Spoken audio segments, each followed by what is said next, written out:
আচ্ছা, ক্লাস 10 ভেদের অঙ্ক 13।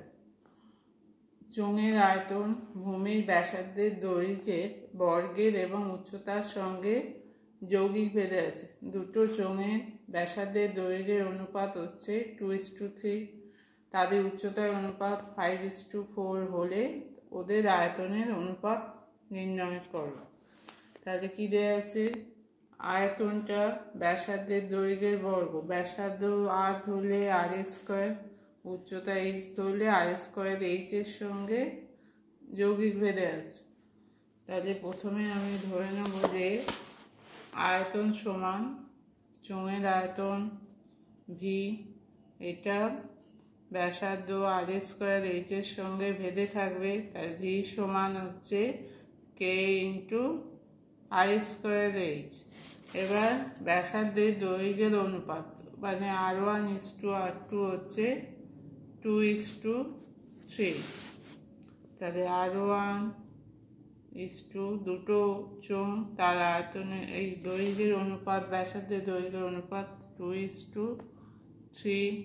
উচ্চতার অনুপাত h1:h2 5:4। তাহলে h1:h2 সমান হচ্ছে 5:4। তাহলে এবার আয়তনের অনুপাত কী হবে? আয়তনের অনুপাত মানে v1 প্রথমের আয়তন, চোঙের আয়তন, h2 দ্বিতীয় চোঙের আয়তন। তাহলে এখানে ফর্মুলা ফেললে কী হবে? k r1² h1h2 আর k r2² h2। তাহলে কেটা কেটে যাবে। তাহলে r1² h1 by r2² h2, r1 by r2² into h1 by h2।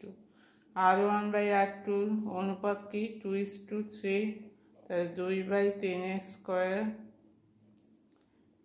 Into h1 by h2 5:4 into 5/4।